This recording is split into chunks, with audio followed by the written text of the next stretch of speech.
Canal Escute Áudio Novel. Se inscreva. Novel Teoria Fanfic.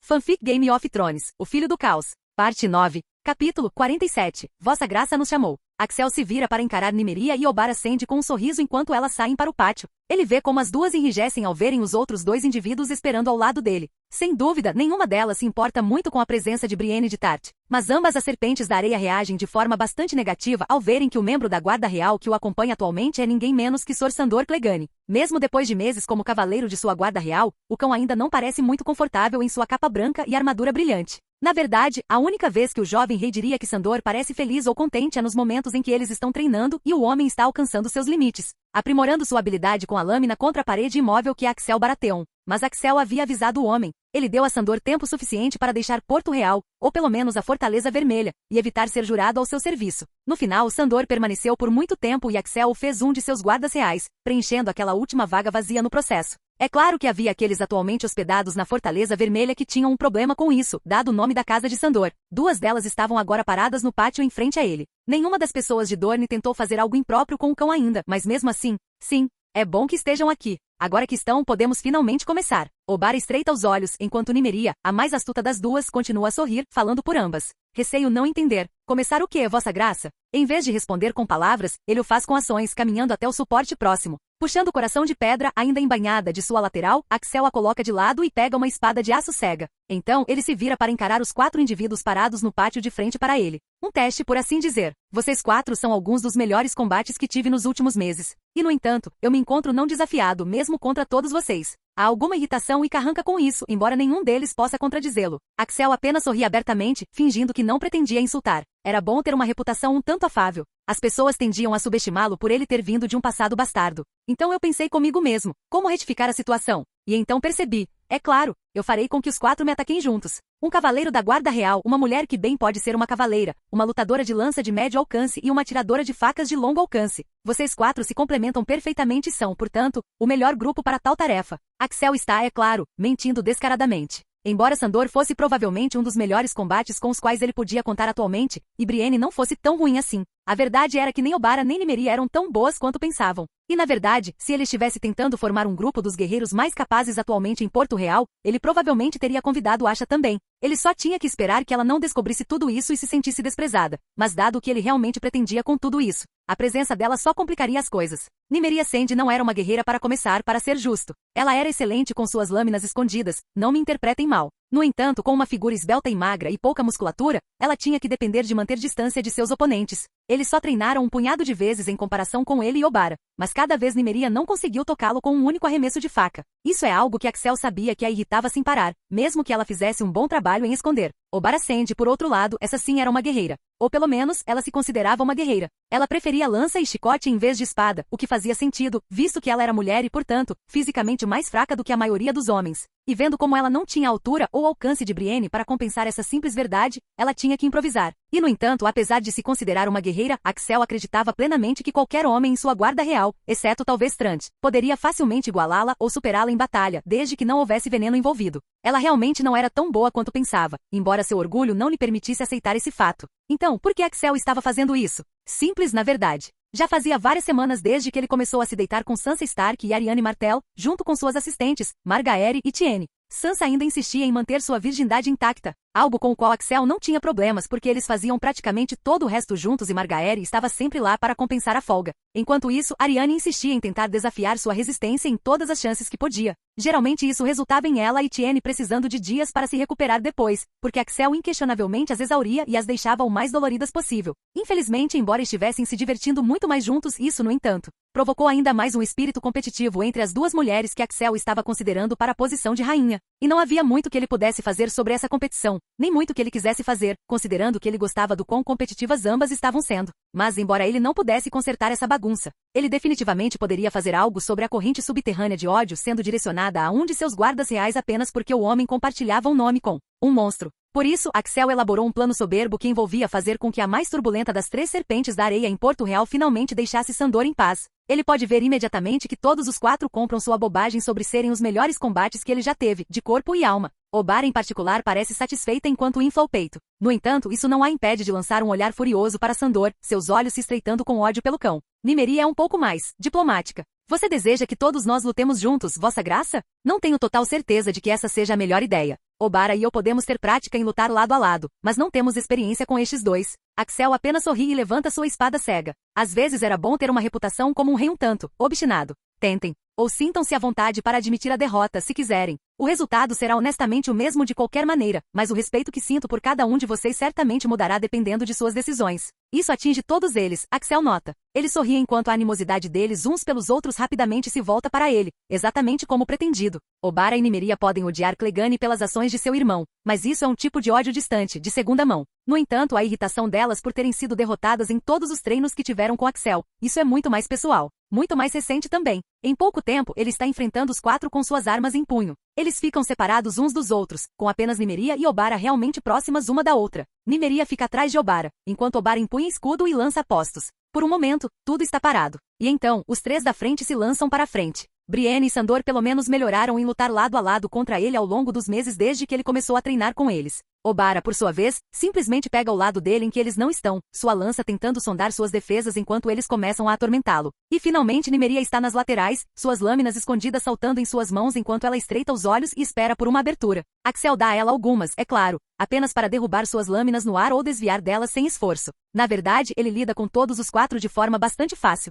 mostrando um pouco mais de velocidade e um pouco mais de força do que o normal. Axel procede a desmantelar os 4 lutadores peça por peça. Ele coloca Brienne de bunda no chão, atinge Sandor fazendo cair de joelhos e derruba a lança de Obara do que deveria ter sido um aperto firme, forçando-a a lutar por ela. Tudo enquanto desvia ou se esquiva das lâminas de Nymeria ao mesmo tempo. Eles não são ruins, para ser justo, mas eles não são ele. Ninguém é ele. E neste momento Axel está começando a pensar que talvez nunca consiga o desafio que começou a desejar. Mas pelo menos por hoje, não é isso que ele está procurando de qualquer maneira. Ele não os convocou todos juntos porque eles eram o melhor dos melhores, como ele havia alegado. Não, ele os convocou aqui para acabar com os problemas das serpentes da areia da única maneira que ele conhece. A luta continua por uns bons 15 minutos antes que todos, exceto Axel, tenham que fazer uma pausa, ofegantes e respirando pesadamente, e olhando para ele com olhos escuros enquanto tentam recuperar o fôlego enquanto o observam com cautela. Axel apenas sorri, andando para frente e para trás na frente de todos eles. Até Nymeria se esforçou demais a esta altura, embora sem sucesso. Cada arremesso foi um fracasso. Patético. Sua proclamação ecoa pelo pátio, fazendo com que todos eles enrijeçam em resposta. Axel apenas sorri para suas expressões. Vocês teriam uma chance melhor contra mim se lutassem juntos, mas em vez disso insistem em se separar. Ele olha para Sandor e Brienne. Mesmo agora, depois de todo esse tempo, vocês mal mostram algum trabalho em equipe um com o outro, apesar de saberem que nenhum de vocês tem chance contra mim sozinho. Enquanto eles remoem isso, ele então olha para Nymeria e Obara. E vocês duas, vocês lutam bem juntas. Mas ignoram os 2 cavaleiros que poderiam facilmente fortalecer seus estilos de luta e dar a vocês muito mais aberturas do que vocês têm atualmente contra mim. Vocês os usam, mas não trabalham com eles. Nymeria faz uma careta, mas é Obara quem rosna, quebrando o silêncio. Há uma razão pela qual, das 2 serpentes da areia, Nymeria é a que mais fala. Obara, não é tão bem educada. Você espera que trabalhemos com ele? Um Clegane? Depois do que o irmão dele fez com nossa tia e seus filhos? Com um rosnado, Obara cospe no chão. Eu prefiro perder 1000 batalhas do que confiar no braço da espada dele. Era por isso que Axel tinha se certificado de que fossem apenas os 5, até escolhendo um pátio menos usado em vez do campo de treinamento normal. Ele estava esperando uma explosão como esta, contando com ela até. Tudo até agora vinha se construindo para este momento. Mesmo enquanto Sandor enrijece no lugar, Axel está balançando a cabeça. Você não sabe de nada, Obara acende. Seus olhos se estreitam de raiva, apenas para Nymeria colocar uma mão suave em seu braço para mantê-la quieta. A mais diplomática das 2 serpentes da areia oferece a Axel um sorriso que não atinge seus olhos. Desculpas, Vossa Graça. O temperamento de minha irmã a dominou. Por favor, perdoe-a. Axel cruza os braços sobre o peito e balança a cabeça. Eu me importo pouco com o temperamento dela. Eu me recuso a deixar isso infeccionar por mais tempo. Digam-me, vocês sabiam que Clegane aqui realmente não queria se tornar meu guarda real? Ele nem queria ser nomeado cavaleiro. No final, sabendo muito bem de seu desconforto, eu lhe fiz uma oferta. Ele poderia me pedir qualquer coisa, uma única graça em troca de se juntar à minha guarda real. Vocês sabem o que ele escolheu? O sorriso de Nymeria parece forçado neste momento. Obara apenas parece zangada como sempre. É óbvio que nenhuma delas realmente se importa. Mas elas não podem dizer isso porque Axel é o rei dos 7 reinos. Então, em vez disso, Nymeria continua diplomática. Não, Vossa Graça. Olhando para Sandor, Axel pode dizer que ele também está com raiva, principalmente de Axel por expor sua roupa suja. Mas esse era o privilégio de um rei, no final das contas. A graça que ele pediu em troca de se juntar à minha guarda real foi simples. Ele me pediu para cortar a cabeça de Gregor Clegane para ele. A admissão cai como uma pedra maciça em uma pequena lagoa. Os olhos de Nymeria e Obara se arregalam em choque e estupefação. Axel apenas sorri ainda mais. Eu ouvi as coisas terríveis que Gregor Clegane aprontou. Eu sei de seus crimes, eu sei que ele é indigno de ser um cavaleiro dos 7 reinos. É um pedido bastante fácil de conceder no final. Quando a oportunidade se apresentar novamente, eu jurei livrar a montanha que cavalga de sua cabeça eu mesmo. O silêncio preenche o pátio. Axel não está muito preocupado com Brienne estar aqui para isso. Ela tem seu próprio tipo de honra, afinal, e sabe o tipo de coisas que a montanha fez, assim como qualquer outra pessoa. Enquanto isso, é óbvio que nenhuma das serpentes da areia sabe o que dizer. Então Axel decide realmente enfatizar a questão. Mesmo que tenha que ser à custa de Sandor, infelizmente. Sr. Clegane, remova seu elmo. Há uma pausa e é óbvio que Sandor está considerando recusar a ordem. Mas finalmente, o guarda real estende a mão e remove seu elmo, revelando seu rosto queimado. Não é segredo como ele se parece, para ser justo. Muito antes de ele vestir a capa branca, ele ia a todos os lugares com suas cicatrizes faciais à mostra. Mas enquanto Nymeria e Obara olham para as queimaduras de Sandor, Axel pode dizer que as mulheres dornesas estão realmente vendo-as pela primeira vez, e percebendo de onde elas vieram. Ele não precisa dizer mais nada, não precisa explicar todo o sórdido calvário que foi a infância podre de Sandor. Elas são pelo menos espertas o suficiente para entender a dica e compreender a lição aqui. Jogando sua espada cega de lado, Axel pega coração de pedra do suporte e a coloca de volta em sua cintura. Então, ele olha para os 4, todos ainda em silêncio e imóveis. Se vocês 4 aprenderem a lutar juntos tão bem quanto lutam sozinhos, então vocês podem realmente ser o suficiente para me dar um desafio. Considerem isso uma ordem de seu rei. Vocês devem treinar uns com os outros pelo menos 3 vezes por semana. Continuaremos testando suas habilidades a cada quinzena. Espero que consigam não decepcionar. E então ele se retira, saindo assim. Mas, para ser justo, ele é o rei. Ele pode fazer esse tipo de coisa, mesmo que definitivamente planeje compensar Sandor mais tarde. Ou pelo menos, esse é o pensamento que passa pela mente de Axel até ele entrar no corredor mais próximo, apenas para encontrar Jon Arryn esperando por ele. Imediatamente Axel faz uma careta enquanto sua leal mão acompanha seus passos. Isso foi feito de forma interessante, Axel. Só espero que não exploda na sua cara. Bufando divertido, Axel balança a cabeça. Se explodir, sou mais do que durável o suficiente para sobreviver. Como estão as coisas, Jon? Soltando um suspiro cansado, sua mão passa os dedos pelos cabelos grisalhos. As coisas estão avançando rapidamente, meu rei. A auditoria está quase terminada. Eliminamos cada vez mais a corrupção que deixei infeccionar durante o reinado de seu pai a cada dia. Axel para e se vira para Jon para fazer uma carranca, interrompendo o homem mais velho com nada além de um olhar antes que ele possa ficar muito deprimido consigo mesmo. Não se culpe, Jon. Não pelos excessos de meu pai. Você tentou avisá-lo. Você tentou controlá-lo. Mas ele ainda era rei. As escolhas dele eram dele. Se ele tivesse te escutado metade do que deveria, talvez não estivéssemos nesta maldita bagunça. Jon sorri fracamente, inclinando a cabeça. Agradeço suas palavras gentis, Axel, mas parte da culpa deve cair sobre mim de qualquer maneira. A prostituição, os banquetes e os folguedos de Robert eram uma coisa, mas a corrupção, ele teve pouca participação nisso. Na pior das hipóteses, ele era uma distração que permitia que todos os ratos corressem ao redor de nossos pés despercebidos. Ainda assim, eu deveria ter olhado para baixo pelo menos uma vez e reconhecido com o que estávamos lidando. Axel franze a testa, ainda não satisfeito com a autodepreciação de Jon. Mas antes que ele possa defender o homem contra suas próprias palavras, Jon é quem agora prende Axel com um olhar. Ainda assim, se você fala sério, talvez você deixe este velho lhe dar um conselho. E talvez, se os 7 forem muito gentis, você até o escute. Fazendo uma careta, Axel já sabe o que Jon vai lhe dizer. Ele pode sentir no fundo do estômago, mesmo enquanto gesticula para o homem mais velho falar. Jon hesita por apenas um momento antes de grunhir. Você deve fazer uma escolha, Axel.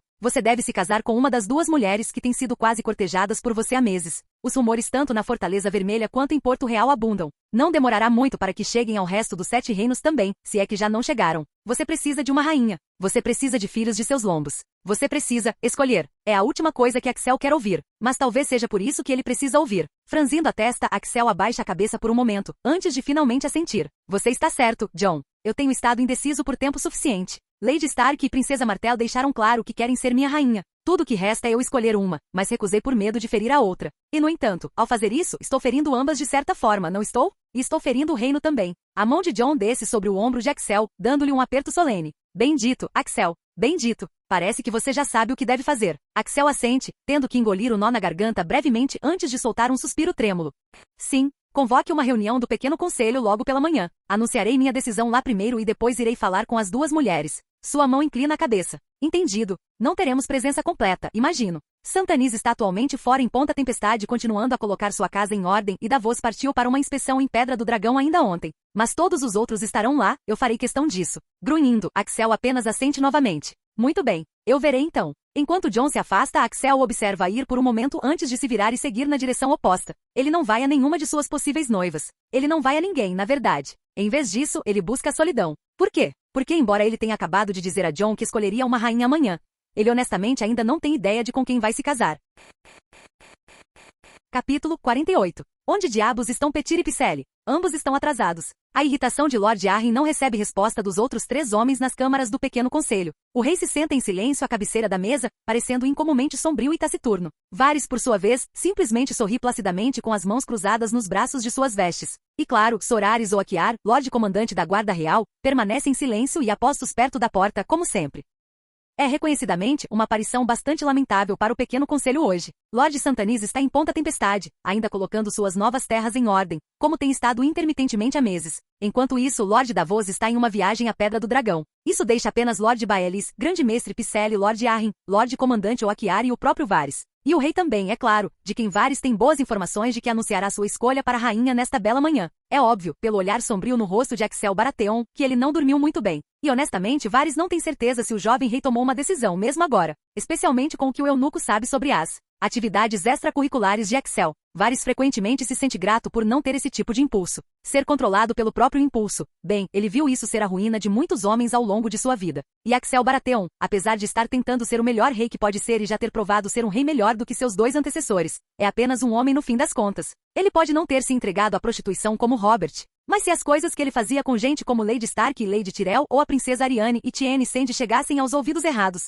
poderia muito bem haver problemas. Era por isso que Varys vinha interferindo por Axel há algum tempo, garantindo que nenhum único sussurro de suas travessuras no quarto chegasse a pessoas como Baelys ou qualquer outra pessoa que quisesse tirar vantagem das indiscrições do rei. Felizmente parece que Lord Arryn finalmente bateu o pé. O mão era notório por seguir o fluxo, tentando o seu melhor para não perturbar o status quo e deixando Robert fazer o que quisesse. Mas não mais, aparentemente. Jon havia se cansado de deixar os reis fazerem o que bem entendessem, e isso significava que Axel teria que escolher. Nem mesmo Varys conseguia adivinhar quem ele escolheria neste momento. Mas então o mestre dos sussurros tem estado bastante distraído recentemente pelas consequências de seus próprios erros tolos. Varys não se arrependia necessariamente de ter enviado a ordem a Sor Jorah para assassinar Daenerys, seus dragões recém-nascidos e sua sacerdotisa vermelha, nessa ordem. Embora o rei tivesse dito para não haver tentativas de assassinato, Varys sabia que tinha que ser feito de qualquer maneira para o bem do reino e para o bem do reinado de Axel. Na verdade, o único arrependimento do mestre dos sussurros era confiar uma tarefa tão importante a um homem que acabou sendo, em última análise, um tolo. Sor Jorah falhou em sua tarefa. Ele falhou em matar Daenerys Targaryen, falhou em matar até mesmo um único filhote de dragão e, é claro, falhou em matar sua sacerdotisa vermelha para garantir. Falha em todos os sentidos. É certo que mesmo semanas depois de ter recebido os primeiros relatórios do fracasso e subsequente execução de Sor Jorah, os detalhes de como realmente aconteceu eram escassos, e Varys vinha entrando em contato com todos os seus contatos, tentando o seu melhor para descobrir o que estava acontecendo em Essos. De fato, estas últimas semanas resultaram em muitas noites sem dormir para o mestre dos sussurros. Entre esconder as indiscrições do rei da corte em geral e tentar investigar o que estava acontecendo com a Targaryen e sua sacerdotisa vermelha, ele mal teve tempo para mais nada, incluindo Baelys. Por exemplo, ele sabia que o mestre da moeda estava aprontando algo ultimamente, mas ele teve que adiar a investigação mais a fundo por enquanto, com sua atenção dividida em outras direções. Além disso, Baelys estava fugindo assustado a essa altura e Varys sabia disso. Com alguns empurrões aqui e ali de Varys, Axel e Jon estavam se aproximando de Baelys, eliminando a corrupção na cidade e destruindo o império sórdido que o ardiloso mestre da moeda havia construído. Não demoraria muito para que ele escorregasse e eles o pegassem em uma mentira da qual ele não conseguiria mais sair. Varys ficaria feliz em ver o outro homem ir, para ser honesto. Na época em que o eunuco não tinha certeza se uma longa dinastia Baratheon era o que ele queria. As maquinações e a corrupção de Petyr Baelys tinham sido úteis para manter o reino instável, caso uma restauração Targaryen se mostrasse necessária. Mas agora, com tudo de cabeça para baixo e Daenerys Targaryen representando a ameaça muito real de uma linhagem de feitiçaria tomar o trono de ferro, Baelys estava simplesmente no caminho, especialmente dado que Varys conseguiu ouvir de Essos. Embora ele não pudesse descobrir exatamente como Jorah Mormont falhou em matar até mesmo um de seus alvos, quando os ditos alvos não passavam de uma garota, uma mulher e 3 filhotes de dragão, ele pelo menos descobriu 2 peças de informação muito importantes no rescaldo. Primeiro, Khal Drogo, o marido Dothraki de Daenerys Targaryen, ficou verdadeiramente enfurecido com a tentativa de assassinato de sua esposa. Aparentemente, os dois estavam muito mais próximos um do outro do que Varys jamais imaginou que ficariam. O Khal tomou o assassinato como um insulto pessoal e jurou levar seu Calazar para Westeros, através do Mar Estreito, custe o que custar. Isso também pode ter tido menos a ver com o amor de Drogo por Daenerys e mais com a segunda informação, no entanto. Ou seja, o fato de que Daenerys Targaryen estava aparentemente grávida do filho do Khal Dothraki a essa altura. Varys ainda teria dado a ordem para ela morrer se soubesse que ela estava grávida? Sim, sem dúvida. Mas isso mudava as coisas significativamente mesmo assim. Se a última Targaryen estava grávida, isso apresentava a possibilidade muito real de uma dinastia de feitiçaria e magia. E essa era a última coisa que Varys queria que acontecesse. Ele vinha debatendo isso desde que recebeu a notícia, há alguns dias. Especificamente, ele não tinha certeza de como contar ao rei sua mão. Ele lhes contava tudo, inclusive que havia tentado assassinar Daenerys contra as instruções diretas de Axel, Ou ele simplesmente lhes contava sobre a gravidez dela e as intenções de Drogo de finalmente virar seu Calazar em direção a Westeros. No final, ele percebeu que eles só estavam nessa confusão por causa de sua subterfúgio. E se ele realmente queria que Axel fosse o melhor rei que ele poderia ser, Varys teria que lhe dizer a verdade, mesmo que isso potencialmente resultasse em sua execução. Ele já havia decidido que lhes contaria tudo, caso sua cabeça realmente acabasse deixando seus ombros depois. Não apenas sobre o que estava acontecendo em Essos, mas também a fonte da corrupção em Porto Real. Ele lhes daria tudo o que sabia sobre Baelys e todos os outros movimentos feitos pelos lordes e ladies de Westeros. Se Axel decidisse que ele precisava morrer depois, que assim fosse. Pelo menos Varys saberia que preparou o jovem rei o melhor possível para o que estava por vir.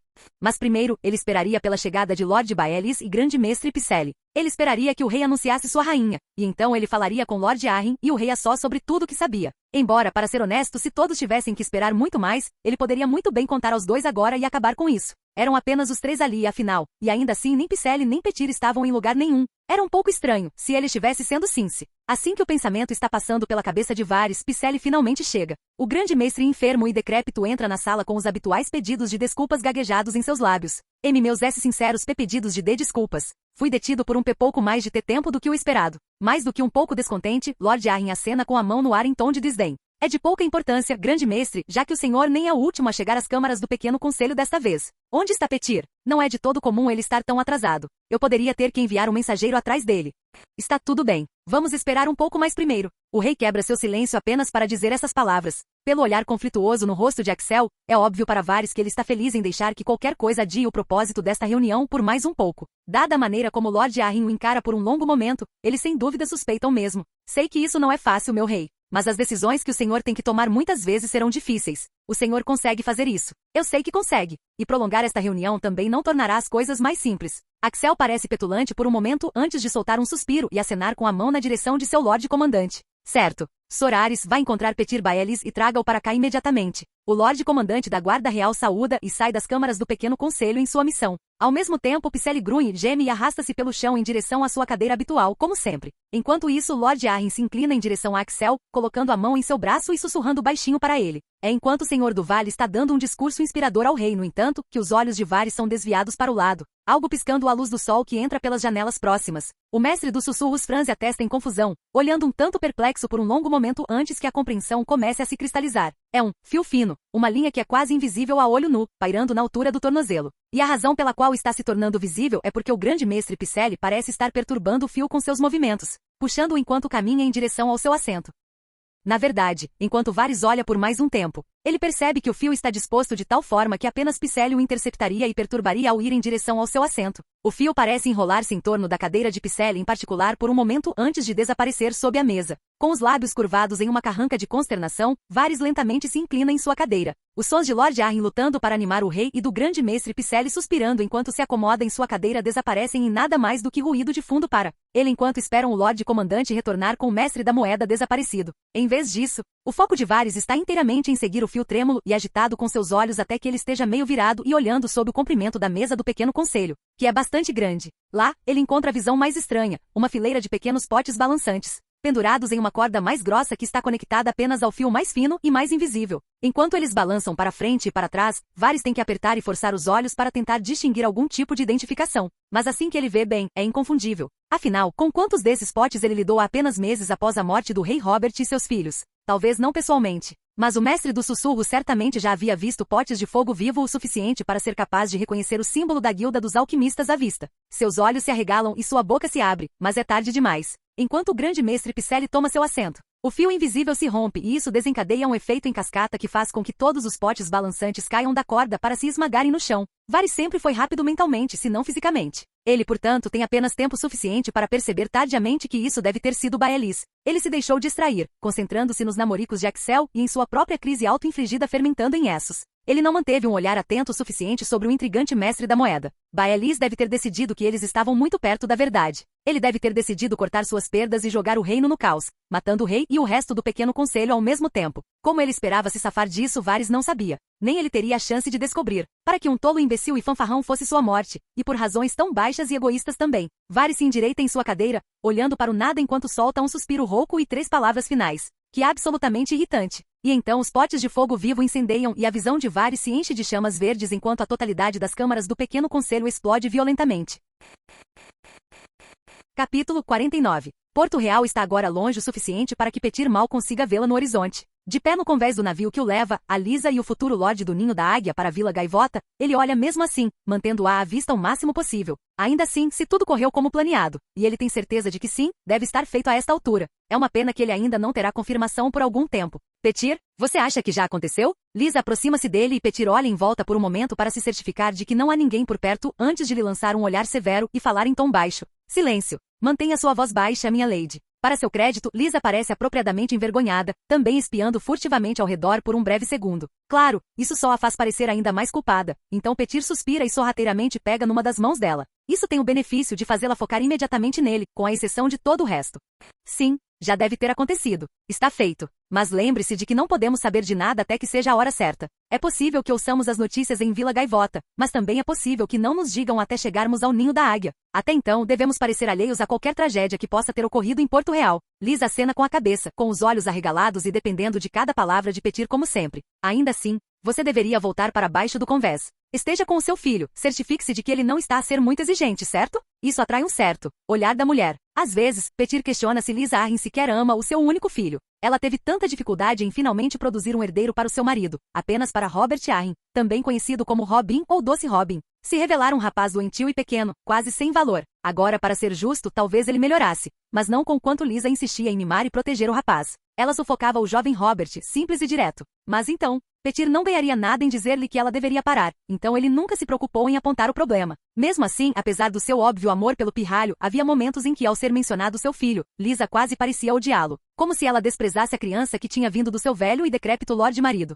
Esta é uma dessas vezes, mas Petir não deixa que isso o impeça de acenar em direção às portas que levam para baixo do convés. Vá, não devemos ser vistos juntos demais. Finalmente Lisa vai. Finalmente, ele está livre dela. É certo que Petir poderia ter pior companhia, para ser justo. Por exemplo, se ele tivesse ficado em Porto Real por muito mais tempo, ele quase certamente teria acabado nas celas negras sob a Fortaleza Vermelha. Simplesmente não havia dúvida na sua mente de que eles o estavam a investigar e teriam vindo buscá-lo em breve. Na verdade, quando a notícia sobre a reunião de hoje o alcançou, e a única coisa na ordem do dia era o rei a escolher a sua rainha, Petir não acreditou por um segundo. Ele acreditava totalmente que se tivesse aparecido nas câmaras do pequeno conselho hoje, teria sido preso e atirado para uma cela pelos seus crimes. É por isso que ele não apareceu em vez disso. Mandou plantar parte do fogo vivo que ele havia roubado durante o processo de limpeza na sala e providenciou para que só explodisse assim que o grande mestre Picelli finalmente chegasse à reunião. Afinal, se havia uma coisa com a qual se podia contar em Picelli, era que ele se atrasaria. Todos os outros estariam presentes no momento em que ele finalmente chegasse, garantindo que Petir os apanhasse todos de uma só vez.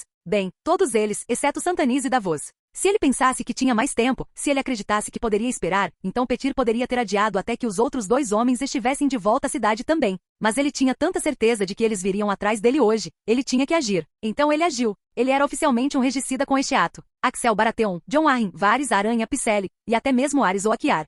Todos eles estavam mortos pela sua mão neste momento. Isso o fazia sentir-se um pouco poderoso, para ser honesto. Graças às suas proezas no campo de treino e às suas batalhas bem-sucedidas durante o julgamento dos Sete, as pessoas tinham começado a chamar Axel Baratheon de o demônio do tridente renascido. Eles diziam que ele era como seu pai na sua idade. Mas o que Petir via quando olhava para o jovem rei? Ele via Brandon Stark parado sobre ele, com a espada a pingar vermelho de sangue. E a única coisa que impedia o jovem Lorde de o matar eram as mãos de Catelyn Tully no seu braço, a segurá-lo enquanto ela implorava pela vida de Petir. Axel Baratheon e Brandon Stark tinham exatamente a mesma mentalidade no final. A mentalidade de que a força física faz o certo. Contanto que você nascesse com a linhagem certa e fosse hábil com uma espada, você poderia fazer o que quisesse e viver como bem entendesse. Era assim que homens como aqueles dois pensavam. Bem, o Rei Louco provou que Brandon estava completamente errado quando o matou e ao seu pai no início da rebelião. E veja só, Petir tinha acabado de usar um tipo de fogo para provar que Axel estava errado de uma maneira semelhante. Petir permite que um pequeno sorriso se abra no seu rosto, mesmo enquanto Porto Real continua a desaparecer num ponto cada vez menor na distância. Em mais alguns minutos, estaria completamente longe e eles estariam a caminho de Vila Gaivota.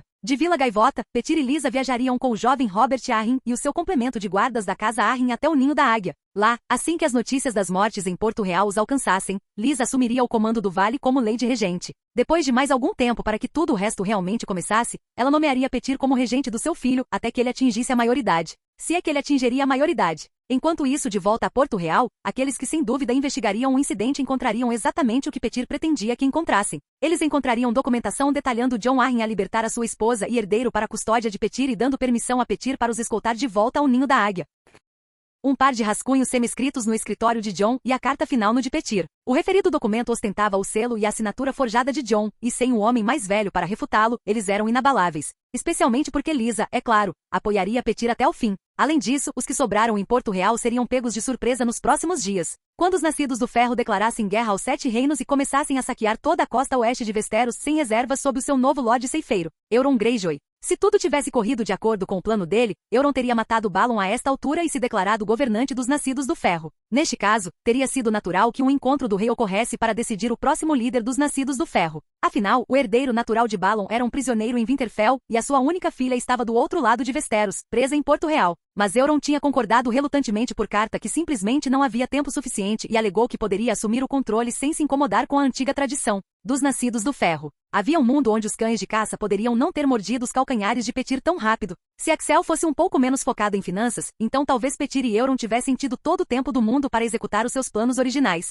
Eles envolviam Petir envenenar Jon e ficar em Porto Real por mais um tempo, mesmo enquanto Euron vencia um encontro do rei apropriado antes de assumir a liderança do seu povo e declarar independência. Mas infelizmente não era para ser. Eles forçaram a sua mão e com Petir a acelerar as coisas e a intensificar os seus planos, Euron foi forçado a fazer o mesmo. Petir não sabia exatamente como Euron pretendia ignorar completamente a necessidade de um encontro do rei. Mas o outro homem estava absolutamente certo de que mesmo sem ele teria o controle dos nascidos do ferro quase imediatamente, de alguma forma. Não saber os detalhes incomodava Petir bastante, mas pelo menos o vale estava o mais longe possível dos muitos alvos dos nascidos do ferro. Então, no final, ele não estava muito preocupado. Não, na verdade, ele estava a sentir-se bastante confortável a esta altura. Claro, ele lamentava não ter conseguido apanhar todo o pequeno conselho, mas de certa forma, era melhor que Santanis e Davos, de todas as pessoas, tivessem sobrevivido. Na verdade, a sua sobrevivência permitiu que os últimos operativos de Petir em Porto Real plantassem rumores dizendo que Santanis tinha arquitetado a explosão. É certo que os lordes de Westeros não comprariam a história, mas se o fizessem bem, isso seria bastante hilário.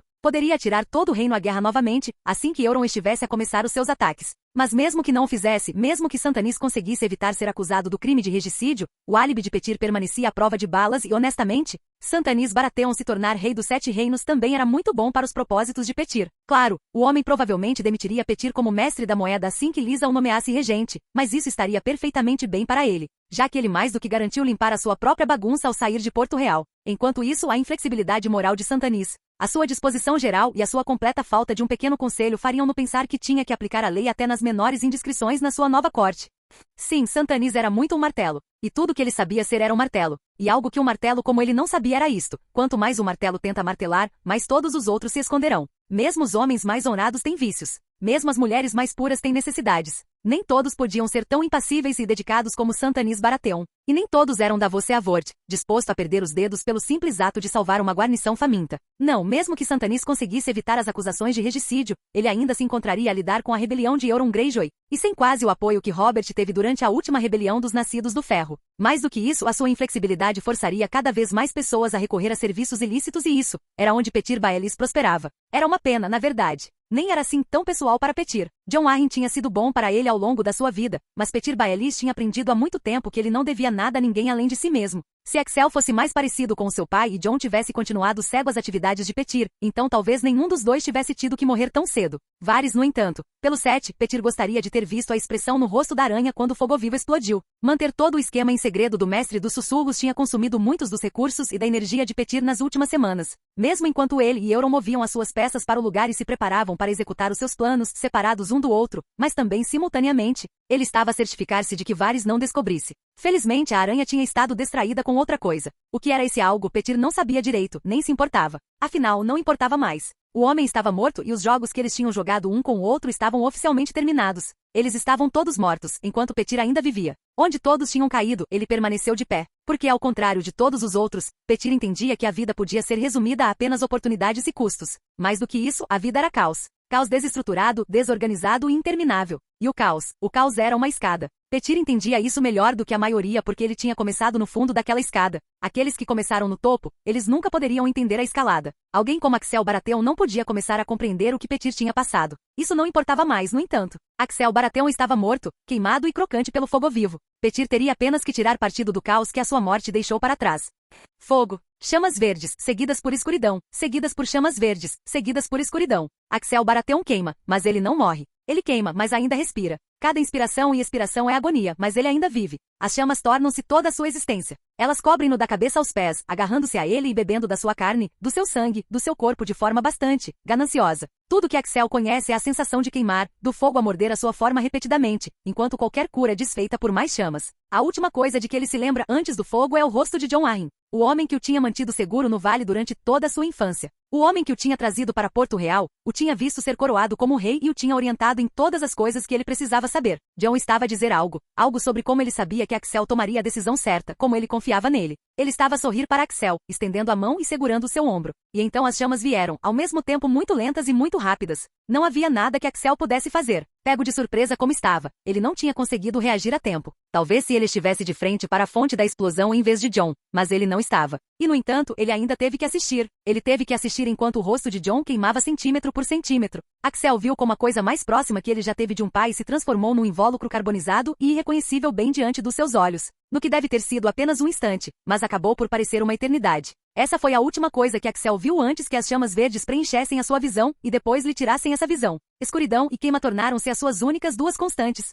Ele não tem certeza de quanto tempo isso dura. Apenas que quando ele finalmente volta a si, as chamas verdes finalmente a morrer, Axel não está mais nas câmaras do pequeno conselho. Em vez disso, ele encontra-se no grande septo de todos os lugares, ajoelhado em frente à estátua do pai, nu e a tremer. Não por causa da corrente de ar frio que se move pelo espaço, mas por uma profunda emoção. Olhando para a estátua do pai, Axel Baratheon treme, com pura e total fúria. Canal Escute Áudio Novel. Capítulo 50. Santanis corre de volta para Porto Real o mais rápido humanamente possível depois de receber a mensagem por corvo. Infelizmente, a palavra escrita se mostra totalmente inadequada para explicar o que realmente aconteceu. Que houve outra explosão de fogo vivo está claro. Que ocorreu na Câmara do Pequeno Conselho durante uma reunião também está claro. No entanto, o resto é muito menos claro. Na verdade, o Lorde Protetor de Ponta Tempestade fica com a impressão equivocada de que acabou de se tornar o legítimo rei de Westeros. E, ironicamente, ele descobre que realmente não o quer. Claro, talvez após a morte de Robert ele pudesse ter desejado ser rei. Embora, ele nem sequer teve a chance de considerar a ideia porque estava em Pedra do Dragão quando aconteceu. Como resultado, a notícia da morte de Robert e seus filhos veio ao mesmo tempo que a notícia da legitimação de Axel e da partida de John para o vale para recuperá-lo. Mas agora que ele finalmente recebeu o que lhe era devido e foi reconhecido por seus esforços por seu sobrinho, ter Axel morrendo tão jovem e ser forçado a tomar seu lugar era a última coisa que Santanis queria. Eles estavam apenas começando a estabilizar o reino, apenas começando a sair do buraco que Robert havia cavado para eles. E agora, isso, claro, em última análise, nunca foi sobre o que Santanis queria. Era sobre seu dever. Mesmo que ele não quisesse ser rei, ele era o próximo na linha para o trono e tinha uma responsabilidade para com os 7 reinos que não podia ser ignorada. Exceto, ao chegar em Porto Real, Santanis descobriu que nem tudo era o que parecia, de mais de uma maneira. Mais importante de tudo, Axel Baratheon não estava morto. A missiva que ele havia recebido tinha sido verdadeira, para ser justo. Tinha sido apenas lamentavelmente incompleta. Mas então, como você sequer começa a contar uma história tão insana quanto esta por meio de uma simples carta? Como você sequer considera comprometê-la com o texto sem poder fornecer prova do que havia acontecido? O que ainda estava acontecendo? O pequeno conselho estava reunido em seus aposentos quando o fogo vivo explodiu. O rei, sua mão, o mestre dos sussurros e o grande mestre estavam todos presentes. Enquanto isso, Sorares, Lorde Comandante da Guarda Real, tinha acabado de ser enviado para recuperar um mestre da moeda desaparecido momentos antes da explosão. John Arryn Varys Aranha e o grande mestre Pycelle estavam todos muito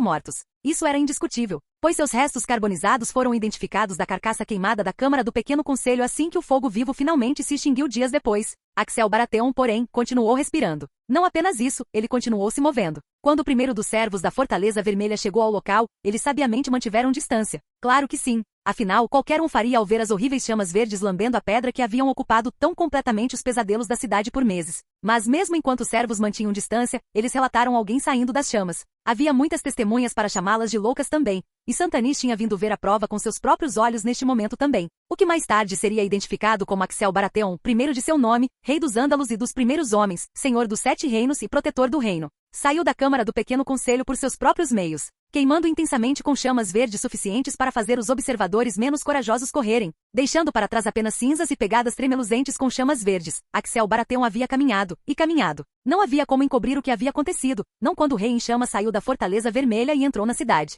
Muitos fugiram dele com medo e confusão, mas muitos outros ficaram e observaram de esconderijos encontrados às pressas enquanto o rei irreconhecível seguia pelas ruas de Porto Real. Sua única fonte de identificação era a espada de aço valeriano firmemente agarrada em um de seus punhos. Rosetoro, como era conhecida quando Loras Tyrell a empunhava. Stonheart, como foi renomeada quando entrou na posse de Axel Baratheon. Ela havia se fundido com sua mão em chamas, o pomo destruído pelo fogo vivo, mas o aço valeriano permanecendo intacto. Axel também não vagou sem rumo. Ele foi direto da Fortaleza Vermelha para o grande septo de Baelor. Embora testemunhas oculares relatassem que ele não tinha rosto na maior parte do tempo, sua cabeça uma massa ardente de fogo vivo, assim como o resto dele. O rei não fez desvios e não fez paradas ao longo do caminho. Apenas um pé impossível em movimento na frente do outro até que finalmente, ele chegou ao seu destino e se ajoelhou diante da estátua do pai no centro do grande septo. Alguns presumiram que ele morreria então, uma vez que parasse de andar, como se uma grande força de vontade e um coração verdadeiramente piedoso o tivessem movido para alcançar aquele local como seu local de descanso final e não mais. Mas não, quando Santanis chegou à cidade dias depois, Axel Baratheon ainda vivia. Mesmo enquanto queimava, ele ainda respirava baforadas ásperas após baforadas ásperas. A guarda real, liderada por Sorares, assumiu posições ao redor do grande septo e em uma jogada um tanto controversa, não deixaria ninguém entrar sem a permissão deles. Felizmente suas ações foram apoiadas pelo alto septão e pela mais devota, que pareciam estar esperando com a respiração suspensa para ver o que aconteceria a seguir. O próprio Santanis começou a investigar essa loucura no momento em que chegou à cidade e obteve uma aparência de conhecimento real. Ele tentou o seu melhor para dar sentido ao caos do que havia acontecido. No final, o Lorde Protetor teve algum sucesso, mas em última análise ele ainda tinha mais perguntas do que respostas, especialmente dada a notícia que havia chegado do Oeste nos dias mais recentes. Ainda assim, quando recebeu a notícia esta manhã de que a situação no Grande Septo havia mudado, Santanis correu para lá com toda a pressa. Axel Baratheon havia queimado por 7 dias e 7 noites no total. Mas finalmente ele não queimava mais. O fogo vivo queimava por muito tempo, não tanto tempo, uma pequena voz no fundo da mente de Santanis aponta, mas não podia queimar para sempre. Homens instruídos sabiam disso, mas aos olhos do povo humilde, bem, os 7 dias e 7 noites foram vistos como um sinal. Não ajudou o fato de que já estava sendo pregado como um sinal pela fé em cada esquina de Porto Real. Santanis apenas faz uma careta enquanto está ali no meio do grande septo, a poucos metros de seu sobrinho nu. O corpo de Axel está completamente curado de alguma forma, sem uma única cicatriz ou mancha. Ele também está completamente sem cabelo. O rei foi deixado careca pelo fogo vivo. As chamas verdes queimaram todo o seu cabelo, toda a sua carne, e deveriam ter queimado o resto dele também, mas não o fizeram. Em vez disso, Axel ainda vivia e ele se ajoelha diante da estátua do pai, imóvel e silencioso. Normalmente Santanis teria quebrado o silêncio agora, mas nem ele consegue se obrigar a falar. Não é até que Axel finalmente se levante depois de um tempo indeterminado que Santanis avança, envolvendo a capa em suas mãos nos ombros largos de seu sobrinho extremamente alto. O rei estremece ao toque antes de estender a mão e segurar a capa, seus dedos apalpando sua borda por um momento. Seus olhos permanecem fixos na estátua do pai, mas finalmente ele quebra seu silêncio. Quem? Sua voz, quieta e uniforme, no entanto, ecoa pelo grande septo, de outra forma silencioso. O tom de Axel está cheio de emoção, luto, tristeza, raiva, fúria. Santanis ouve tudo e sempre lhe disseram que ele é bastante terrível em ler outras pessoas. Mas não hoje, não com Axel. Ele pode praticamente sentir as emoções do outro homem irradiando dele enquanto ele está ali, imóvel como uma estátua. Franzindo a testa por um momento, Santanis lança os olhos em direção às portas do grande septo. Alguns estão se perguntando se fui eu quem orquestrou o ataque. Eles alegam que eu certamente tinha um motivo. Ele não sabe por que diz isso. Ele está reclamando? Ele está simplesmente colocando isso para fora agora para que Axel ouça de sua boca em vez da de qualquer outra pessoa? No final, ele não precisava ter se preocupado. Axel zomba da própria ideia. Quem seria tolo o suficiente para pensar isso? Santanis não sorri, mas seus lábios adquirem uma satisfação firmemente sombria enquanto ele olha novamente para as portas. Sua guarda real começou a protegê-lo cercando o grande septo desde que você chegou aqui. Sor Merintrant quase me barrou a entrada esta manhã, alegando que eu poderia ter sido o único a armar o ataque contra você. Felizmente Sorares o corrigiu. Axel murmura, ainda olhando para a estátua do pai.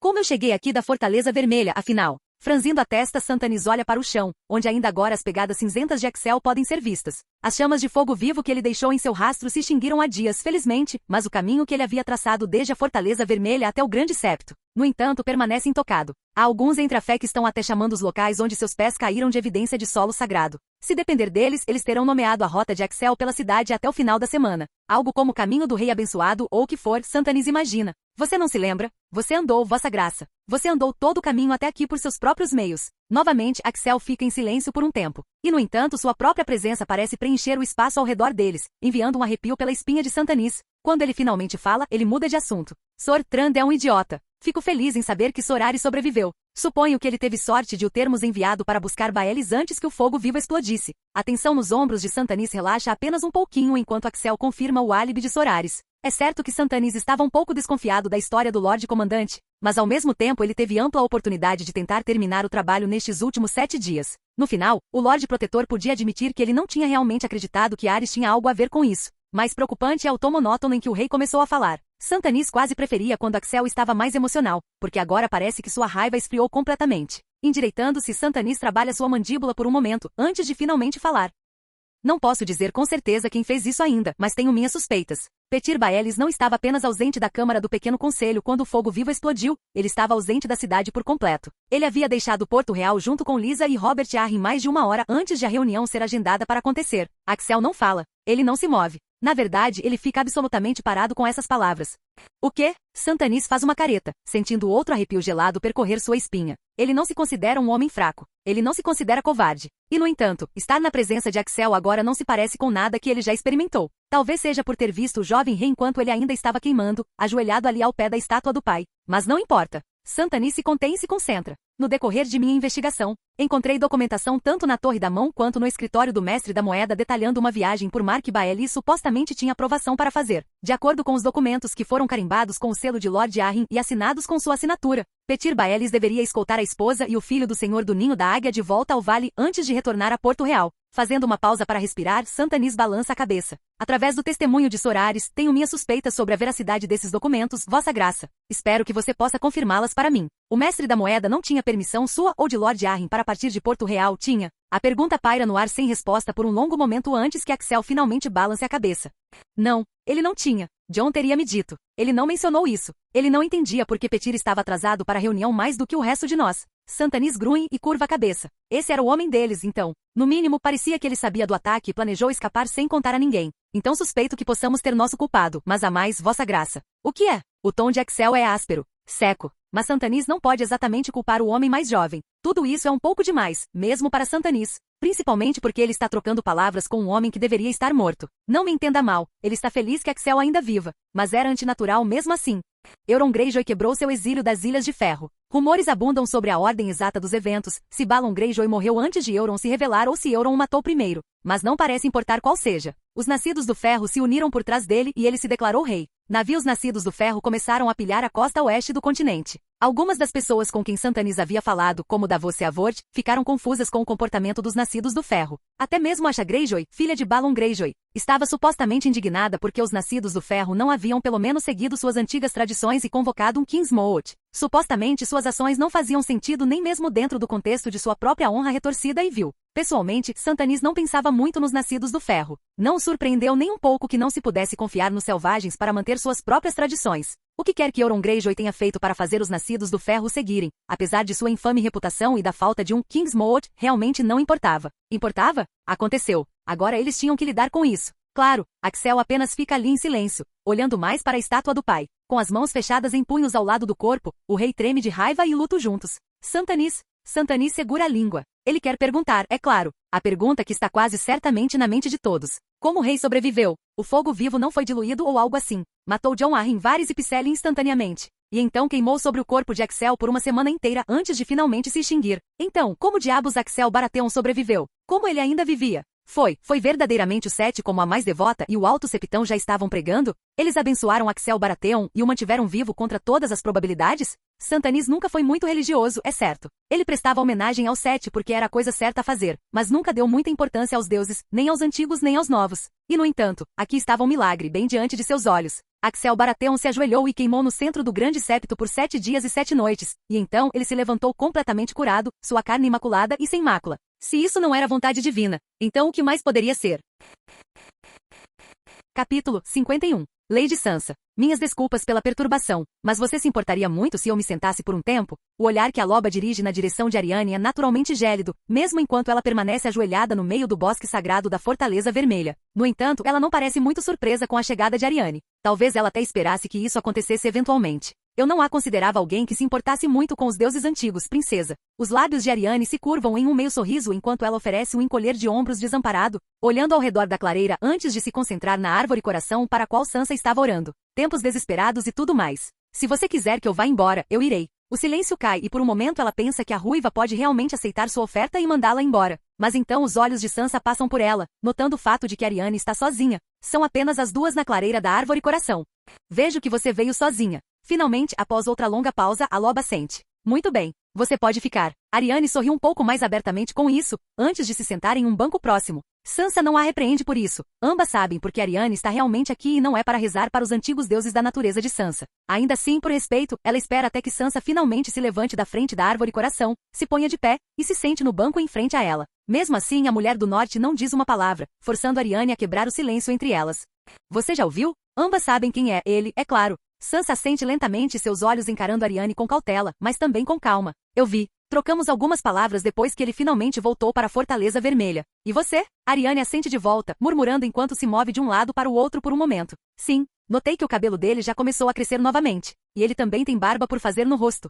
Eu notei o mesmo. Nenhuma decepção, nenhuma manobra. Apenas honestidade pura. Agora Ariane teve que reavaliar sua opinião sobre Sansa Stark várias vezes desde que chegou a Porto Real, mas ela acha que seria capaz de dizer se a outra mulher estava mentindo. Especialmente sobre algo assim. Ela não está, o que significa que para ambas terem notado o leve arranhão no queixo e no lábio superior dele, ele as beijou. O silêncio cai enquanto cada uma absorve esse fato. É certo que Ariane se pega contemplando outras coisas também, como a pura insanidade que foi esta última semana. Tudo foi virado de cabeça para baixo com aquela explosão de fogo vivo, e ninguém parecia saber como reagir a isso. Axel viveu, mas a que custo? Por um tempo, a opinião predominante era de que ele não sobreviveria, ou se sobrevivesse, ficaria aleijado pelo resto de sua vida. Ninguém realmente pensou que ele sairia do outro lado do ataque aparentemente ileso como fez. Mas então, havia mais tipos de feridas do que apenas as físicas, não havia? Axel pode estar totalmente curado, mas Jon Arryn ainda está morto, assim como o mestre dos sussurros e o grande mestre Pycelle. O pequeno conselho está em frangalhos e os homens de ferro declararam guerra aos 7 reinos. Isso realmente colocava as coisas em perspectiva, não colocava?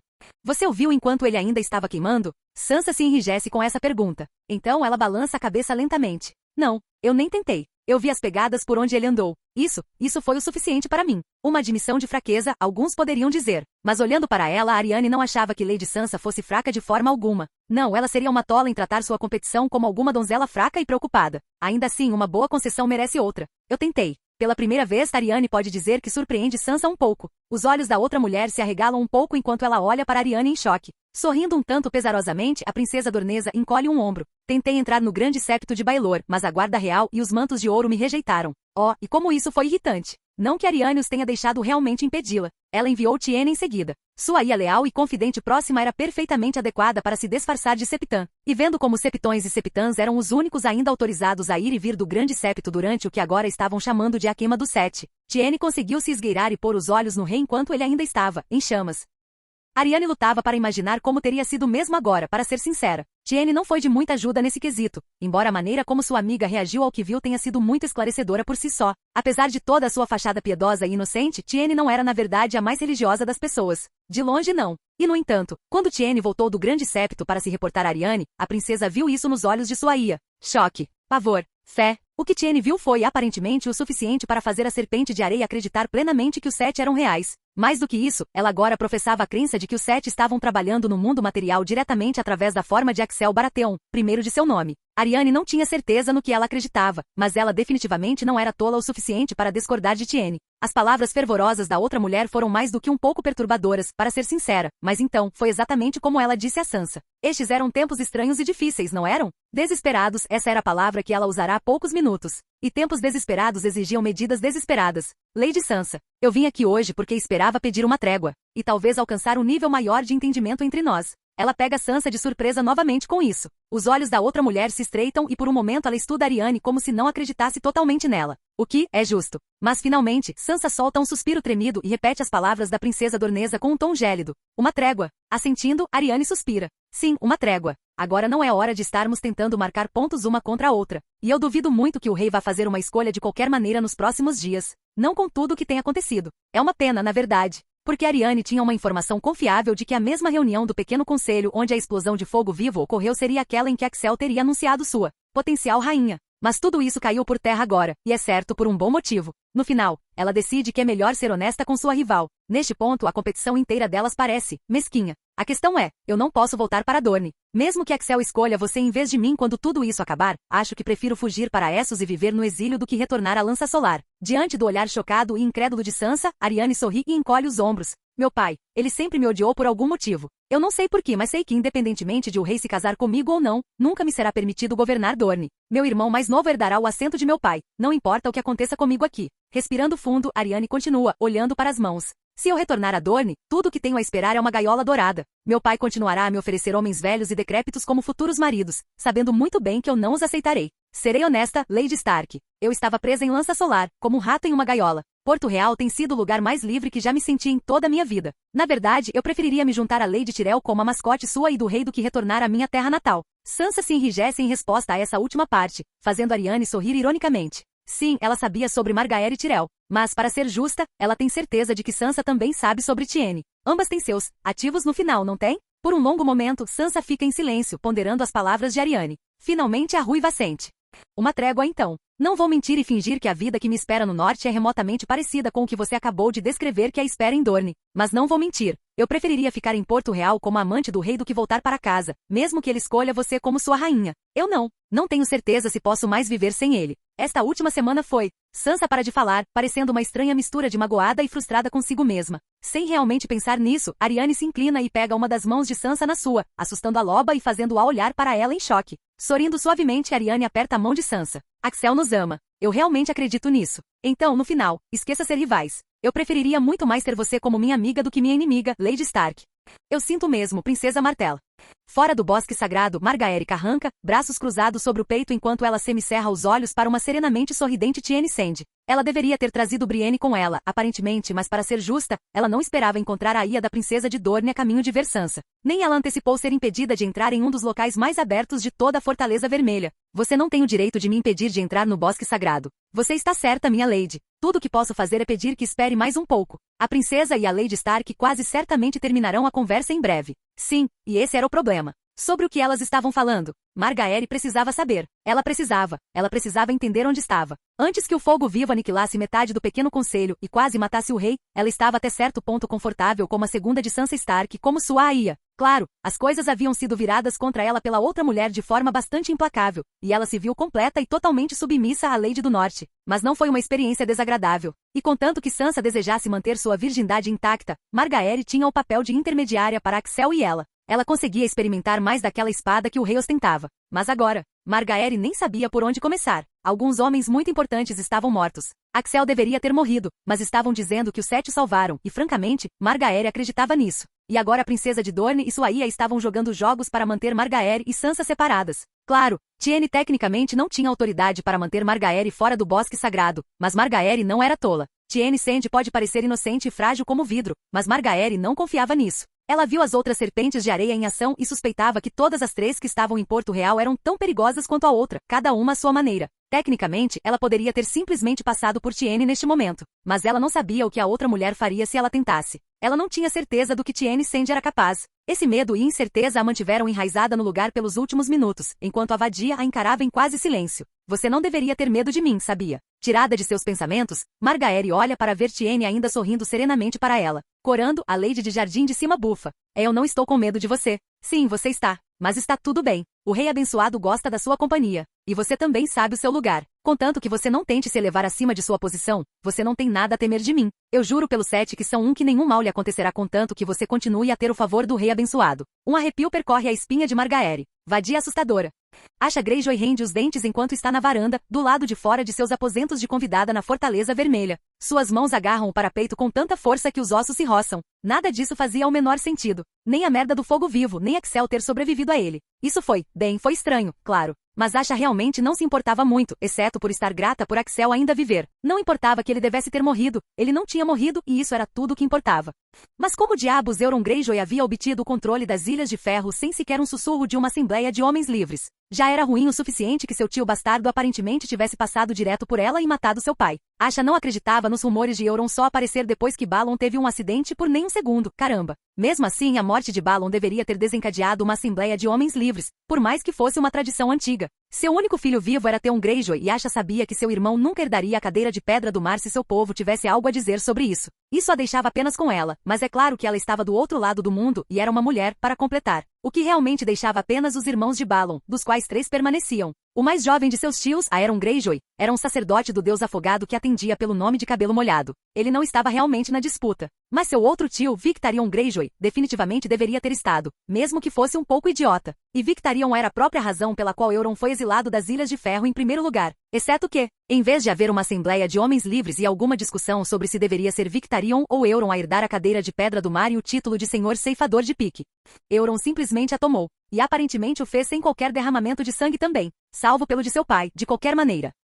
Não havia rumores de Victarion morrendo junto com seu pai, e nem um pingo de fofoca sobre homens de ferro que não estavam do lado de Euron. Não deveria ter sido possível, mas de alguma forma Euron havia voltado do exílio e unido os homens de ferro por trás dele quase sem esforço. Ele fez isso tão rápida e prontamente que então se declarou rei das Ilhas de Ferro e declarou guerra a toda Westeros. Tudo antes mesmo de Axel Baratheon ter parado de queimar. É certo que notícias reais viajam lentamente e nos próximos dias, Asha pode aprender mais sobre como exatamente seu tio exilado fez isso. Mas agora a Mulher de Ferro está mais confusa sobre como Euron assumiu o controle das Ilhas de Ferro do que sobre Axel ter sobrevivido ao fogo vivo. Simplesmente não fazia o menor sentido. Fisicamente Axel já está completamente bem. Apesar de ter queimado por uma semana inteira, ele se curou completamente de alguma forma. Nem mesmo o fogo vivo se mostrou suficiente para derrubá-lo. Na verdade, os únicos sinais restantes do que ele passou eram o cabelo curto, que ainda estava crescendo, e a barba rala em seu rosto. Aparentemente perder repetidamente toda a sua carne para o fogo vivo e tê-la regenerada repetidas vezes finalmente o tornou capaz de deixar a barba crescer. Honestamente, houve um tempo em que Axel se perguntou se ele seria capaz de cultivar pelos faciais. Ele ainda se lembra de alguns dos homens dos clãs da montanha no vale o sacaneando por isso, na verdade, antes que ele lhes partisse alguns dentes e quebrasse alguns maxilares. É claro. E no entanto, ele alegremente abriria mão da capacidade de deixar a barba crescer se isso significasse que poderia ter Jon de volta. Infelizmente o velho se foi e não voltará. E por mais que doesse, Axel sabia que a última coisa que Jon gostaria que ele fizesse era se afundar em sua dor. Não se alguma coisa, agora não era hora de ficar sentado de bico por causa de seus próprios fracassos. Agora era a hora de ação. Agora era a hora de iniciativa. Era por isso que ele tinha chamado seu tio Santanis Baratheon para atendê-lo. No momento em que o homem mais velho entra na sala, Axel se afasta da janela para a qual estava olhando e aponta para a mesa. Estou te nomeando a mão do rei, com efeito imediato. Aceite e coloque o distintivo. Seu tio enrijece por um momento, os olhos seguindo o dedo de Axel até onde o distintivo de ofício da mão do rei está sobre a mesa. Não é o que Jon Arryn usava, é claro. Aquele derreteu em nada no fogo vivo. Mas fazer outro não foi tão difícil ou demorado no final. Finalmente, após uma pausa deliberada, Santanis caminha até a mesa e pega o distintivo, afixando-o em seu peito. Axel acena com a cabeça em aprovação. Bom, você também permanecerá como mestre das leis por enquanto. Descobriremos quem o substituirá nessa posição mais tarde. Você já falou com Lord Davos sobre o estado da frota real? Santanis assente bruscamente, provando que Axel já tomou a decisão certa. Sim, Vossa Graça. A frota real está sendo montada o mais rápido possível. Eu também pedi aos aprendizes do falecido grande mestre que enviassem corvos para todos os 7 reinos, convocando-os para a guerra. Os navios nascidos do ferro já começaram a saquear a costa. Os relatórios dizem que eles só têm atingido pequenas aldeias de pescadores até agora, mas é apenas uma questão de tempo. Axel apenas grunhe. Tenho certeza que sim. Nós vamos pará-los. E eu vou matar Euron Greyjoy com minhas próprias mãos por qualquer parte que ele tenha tido na morte de Jon. Sua nova mão concorda decisivamente com isso antes de hesitar brevemente. Axel acena com a mão, dizendo-lhe sem palavras para falar o que pensa. E quanto a Petyr Baelis e Lysa Arryn no vale? Eles logo chegarão ao ninho da águia se já não estiverem lá, e a notícia de sua sobrevivência sem dúvida chegará a eles também. Se forem tão culpados quanto suspeitamos, eles podem tentar fugir. Axel sorri sombriamente com isso, balançando a cabeça. Não importa, eu não pretendo dar a eles a chance de fugir. Eu irei pessoalmente ao vale e cuidarei deles eu mesmo. Eu vou interrogá-los e descobrir o quão profunda essa podridão se estende, não importa o que custe. Com o rosto sombrio e sisudo como sempre, Santanis apenas assente novamente. Entendido. Eu providenciarei uma escolta imediatamente e... Não se incomode. Eu vou sozinho, serei mais rápido assim. Essa afirmação choca seu tio, é claro. A testa de Santanis Baratheon se franze em confusão. Sozinho, Vossa Graça? Não tenho certeza se entendo. Isso não seria seguro por uma série de razões. Soltando um suspiro, Axel pondera por um momento. Ele não culpa Santanis por sua confusão ou sua preocupação. No final, tudo isso foi culpa dele, em última análise. Ele deveria ter ficado atento a algo como o esquema do fogo vivo. Ele deveria ter previsto. Ele deveria ter treinado mais seus reflexos. Ele era rápido quando queria. Extremamente rápido. Mas ele só podia se mover tão rapidamente quanto podia reagir e quando o fogo vivo explodiu, Axel estava distraído. Ele não estava prestando atenção, muito perdido em seu próprio mundo e se lamentando por ter que escolher entre 2 mulheres muito bonitas. Jon Arryn pagou o preço por isso. Havia um mundo onde Axel poderia ter estado mais alerta, mais observador, onde ele poderia ter sido capaz de agarrar o outro homem e jogá-los pela janela antes da explosão. Ele havia protegido e amortecido a queda de Jon uma vez antes, afinal, na Estrada Alta. Mas ele nunca saberia o que poderia ter sido porque você não tem segundas chances na vida. Você não tem recomeços. John estava morto e Axel sempre carregaria parte da culpa por isso consigo. Ainda assim, ele tinha parado de jogar. Ele tinha parado de se esconder. Todos o tinham visto queimar e queimar. A fé já estava chamando isso de milagre do 7 porque ele aparentemente queimou por exatamente 7 dias e 7 noites ou algo assim. Havia até todos os tipos de títulos sendo falados, tanto para o evento quanto para ele. O povo o amava porque o alto septão e os mais devotos o amavam. E isso era tudo graças a John. Tudo graças ao conselho dele, ao plano dele para colocar a fé do 7 do lado deles. Realmente, qual era o sentido de esconder qualquer coisa agora? Qual era o sentido de se esconder por mais tempo, agora que John estava morto? Sacar sua espada. Santanis pisca em confusão, mas no entanto faz o que lhe é mandado. Obediente e leal, esse é seu tio até o fim. Caminhando até a mesa, Axel puxa a manga para cima, expondo seu braço intacto e sem manchas. Ele o apoia na mesa e acena para ele. Corte minha mão. Agora, no entanto, vem a resistência. Mesmo um homem tão cumpridor e leal quanto Santanis Baratheon tem seus limites. Sua nova mão hesita, os olhos arregalados em descrença. O quê? Você não pode estar falando sério. Estou muito sério, Lorde Mão. Considere isso uma ordem de seu rei. Corte minha mão. Não se segure, Santanis. Quando o homem mais velho continua a hesitar, Axel finalmente lhe dá uma pista. Eu me curei de ter sido coberto de fogo vivo da cabeça aos pés, tio. Você realmente acha que uma lâmina será a minha morte? Isso provoca um lampejo de compreensão nos olhos ainda confusos do outro homem. Assentindo lentamente, Santanis finalmente avança e levanta sua espada acima da cabeça. E então, com um grito rouco, ele abaixa sobre o pulso de Axel. Aço forjado em castelo encontra a pele recém-regenerada, e a pele vence. A lâmina de Santanis é parada em seu curso pelo braço de Axel, não avançando mais enquanto o Senhor de Ponta Tempestade fica de olhos arregalados e perplexo com o que está vendo. Puxando sua lâmina para trás, Santanis olha dela para Axel em descrença. Axel apenas sorri, e então se move. Ele suspeita que parece um borrão para os olhos de Santanis, movendo-se o mais rápido que pode de um cômodo para o outro. Ele não se segura em nada. Ele não diminui a velocidade de forma alguma. Fim do vídeo. Para acesso antecipado à continuação dos vídeos, ou para incentivar o canal, vire membro. Muito obrigado.